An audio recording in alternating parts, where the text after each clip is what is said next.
সবাইকে স্বাগত জানাচ্ছি ম্যাথ ক্লাসে।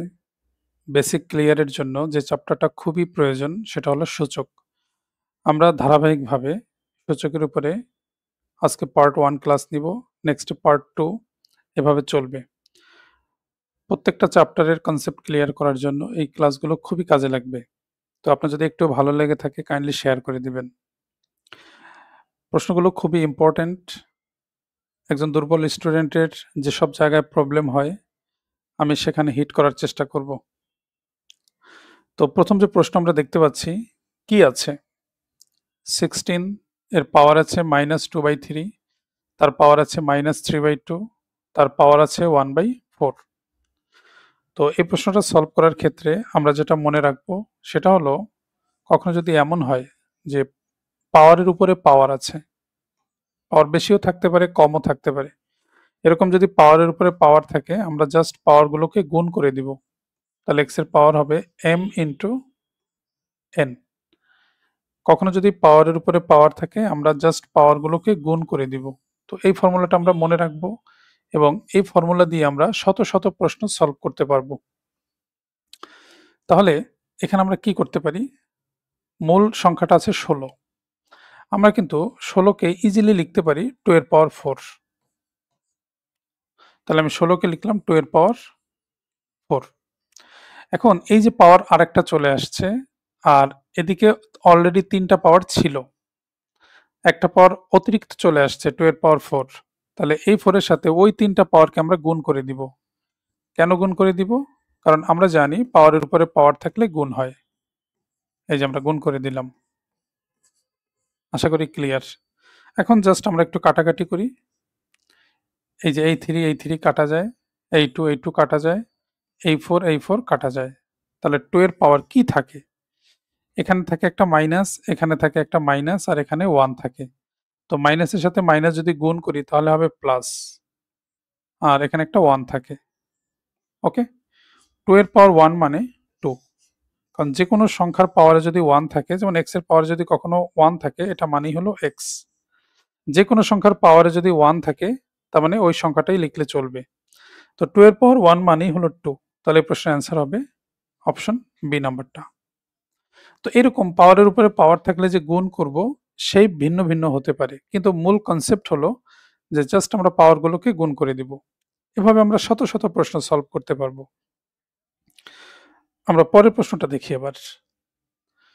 পরের প্রশ্নটা হলো ফোর্থ রুট। এই যে এটাকে বলে ফোর্থ রুট, এটাকে বলে সিক্সথ রুট, পাওয়ার আছে 12। তো একটা বিষয় আমরা এখানে মনে রাখবো যে এরকম যদি থাকে nth রুট, এই কথাটার অর্থই হলো পাওয়ারে লিখতে হবে 1/n, এটা লিখতে হবে, পাওয়ারে লিখবো আমরা, এটা লিখতে হবে কোথায়? পাওয়ারে। ওকে, এখন আমি যদি এই n এর জায়গায় আমি একটা 3 বসাই, সাথে একটা রুট আছে কিউব রুট, এটাকে বলে কিউব রুট, তাহলে এটা মানে হলো n এর জায়গায় আমরা 3 বসাবো, 1/3 কোথায় লিখবো? পাওয়ারে লিখবো। ক্লিয়ার? আমি যদি n এর জায়গায় এখানে 4 বসাই, ফোর্থ রুট, এটা মানে কি? 1/4 কোথায় লিখবো? পাওয়ারে লিখবো। আমি যদি n এর জায়গায় 6 বসাই তাহলে হবে সিক্সথ রুট, সিক্সথ রুট, এটা মানে হলো 1/6 পাওয়ারে।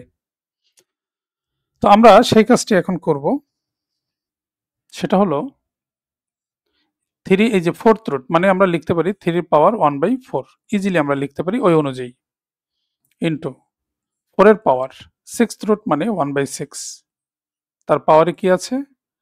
হাফ আছে। ওকে, এখন আমরা কি জানি? আমরা জানি যে পাওয়ারের উপরে পাওয়ার থাকলে গুণ হয়। তাহলে 3 পাওয়ার 1/4 এর সাথে আমরা এই 12টা গুণ করে দিতে পারি, এটা 12, এই 12টা আমরা গুণ করে দিব। 4 এর পাওয়ার 1/6, তার পাওয়ারে যে 12 আছে 12, এটা গুণ করে দিব। ওকে, আমরা এটা লিখলাম, ওই যে পাওয়ারের উপরে পাওয়ার থাকলে গুণ হয় ওই কনসেপ্ট থেকে আমরা এটা লিখলাম। এখন 3 পাওয়ার 4 দিয়ে যদি 12কে ভাগ দিই হবে 3, 6 দিয়ে যদি 12কে ভাগ দিই হবে 2, 3 এর কিউব মানে 3কে 3 বার গুণ করতে হবে, 3 3 9, 3 9 27, 4 এর স্কোয়ার মানে 4 কে 2 বার গুণ করতে হবে, 4 গুণ 4 মানে 16, 27 গুণ 16 এটা হবে একক স্থান যদি মিলাই 6 7 42 এর 2, তো একক স্থানে 2 আছে এরকম হবে কি 432। ওকে, তাহলে এটাই হবে এই প্রশ্নের অ্যান্সার। তার মানে 27 আর 16 গুণ করলে হবে 432। তাহলে এইভাবে পাওয়ারের উপরে পাওয়ার থাকলে গুণ হবে, হাজার হাজার প্রশ্ন সলভ করা যাবে, মানে শেপ ভিন্ন থাকবে কিন্তু কনসেপ্ট একটাই থাকবে। পরের প্রশ্নটা দেখি আমরা। পরের প্রশ্নটা বলছে এক্স এর পাওয়ার 30, তার উপরে আছে cube root, square root, fifth root. তো এখানেও পাওয়ারের উপরে পাওয়ার আছে, একটা পাওয়ার আছে 30, তার উপরে পাওয়ারটা হচ্ছে কিউব রুট, তার উপরে পাওয়ারটা হচ্ছে শুধু রুট, তার উপরে পাওয়ারটা হচ্ছে ফিফথ রুট। তো আমরা যেটা করতে পারি, এক্সটা নিব আগে, এখন এই পাওয়ারগুলোকে আমরা গুণ করে দিব। তাহলে প্রথম পাওয়ার হচ্ছে 30, তারপরের power cube root, cube root মানে আমরা জানি 1/3, তার উপরে পাওয়ারটা হচ্ছে রুট, রুট মানে আমরা জানি হাফ, তার উপরে পাওয়ারটা হচ্ছে ফিফথ রুট, ফিফথ রুট মানে আমরা জানি 1/5। আমরা কি করলাম, জাস্ট পাওয়ারের উপরে পাওয়ার থাকলে গুণ হয় সেই কাজটা করলাম। তাহলে এক্স এর পাওয়ার উপরে 30, নিচে যদি আমি গুণ করি 3 2 6, 5 6 30, নিচেও 30 হয় গুণ করলে। এখন জাস্ট আমরা কাটাকাটি করি, তাহলে এক্স এর পাওয়ার এই 30 30 কাটা যায়, থাকে 1। আমরা একটু আগে শিখে আসছি এক্স এর পাওয়ার 1 মানে এক্স, তাহলে এটাই হবে প্রশ্নের অ্যান্সার, অপশন ডি নাম্বারটা। পরবর্তী প্রশ্নে যাওয়ার আগে বলছি যে এখনো যারা শেয়ার করেন নাই কাইন্ডলি শেয়ার করে দেন।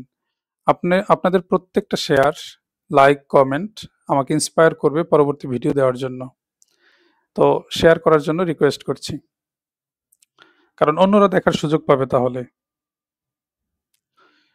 এই যে এর এর পরের প্রশ্নটা আমরা দেখি, চমৎকার একটা প্রশ্ন। কি বলছে, √1, √2, √3 এরকম যদি প্রশ্ন হয়, দেখেন আমরা একটা একটা সংখ্যা নিয়ে কাজ করব। আমি যদি 1 নিয়ে কাজ করি, 1 এর উপরে দেখেন একটা রুট আছে 1 এর উপরে, তাহলে একবার হাফ লিখব। 2 এর উপরে এই একটা রুট, এই একটা রুট, দুইটা রুট আছে, তাহলে 2 এর উপরে দুইবার হাফ লিখব, হাফ ইন্টু হাফ। গুণ কেন করলাম, কারণ আমরা জানি পাওয়ারের উপরে পাওয়ার থাকলে গুণ হয়। এবার 3 এর পালা, 3 এর উপরে দেখেন কয়টা রুট আছে, এই একটা রুট, এই একটা রুট, এই একটা রুট, 3 এর উপরে 3টা রুট আছে, তার মানে 3 বার হাফ লিখব। আর সবার উপরেই পাওয়ার আছে, কমন পাওয়ার, সেটা কি 8। আশা করি এই পর্যন্ত ক্লিয়ার। এখন 1 এর পাওয়ার হাফ মানে 1, 1 এর পাওয়ার যাই হোক 1, এটা নিয়ে কোনো কনসার্ন নাই, বা এভাবেও লিখতে পারি ওই 8 পাওয়ারটা আবার সবার সাথে আছে, তাহলে আমি আবার গুণ করতে পারি এভাবে, হাফ ইন্টু 8, 2 এর হাফ ইন্টু হাফ ইন্টু 8, 3 এর পাওয়ার, 3টা হাফ আছে সাথে আবার 8 আছে, তাহলে half into half into half into 8। আশা করি ক্লিয়ার। তো 1 এর এটা গুণ করার প্রয়োজন নাই, কারণ 1 এর পাওয়ার যাই থাকুক 1 লিখবো আমরা। 2 এর পাওয়ার 2 2 4, নিচে 4 আছে আর উপরে আছে 8, 4 দিয়ে যদি আমরা 8 কে ভাগ দিই তাহলে আমরা 2 পাবো। 3 এর বিষয়টা, নিচে কি আছে 2 2 4, 4 2 8 আছে, নিচে 8 আছে আর উপরেও 8 আছে, কাটা যাবে, 8 8 কাটা গেলে 1 থাকবে। ওকে, তাহলে 1 ইন্টু 2 স্কোয়ার মানে কি 4, আর 3 পাওয়ার 1 মানে 3, 4 গুণ 3 মানে 12, তাহলে এটাই হবে এই প্রশ্নের অ্যান্সার। দেখেন জটিল প্রশ্ন, কিন্তু আমরা কত সহজে এই প্রশ্নের অ্যান্সার করতে পারলাম, ঠিক না? খুব সহজেই করতে পেরেছি।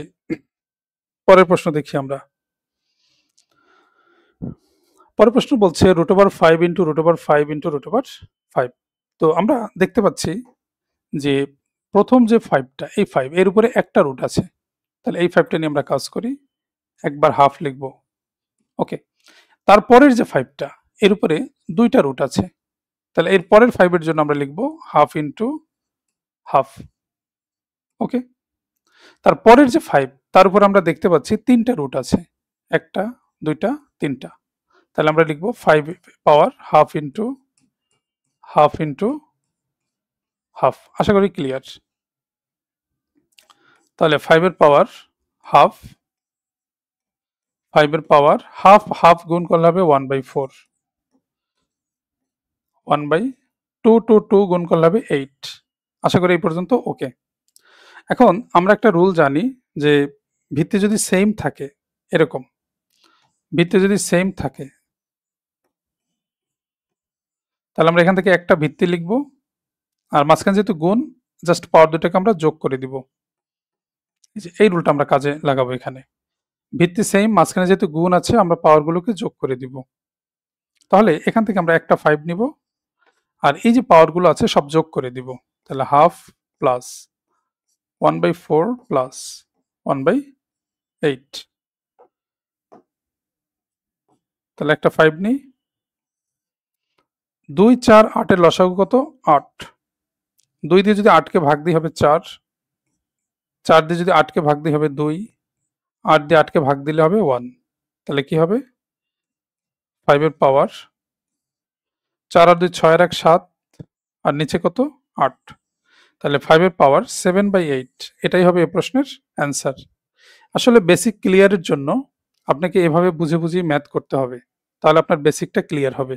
ওকে, তো ভিডিওটি কেমন লাগলো আপনারা কমেন্টে জানাবেন। এরকম নতুন নতুন ভিডিও পেতে আমার পেজটি ফলো বা লাইক দিবেন আশা করছি। সবাইকে অসংখ্য ধন্যবাদ।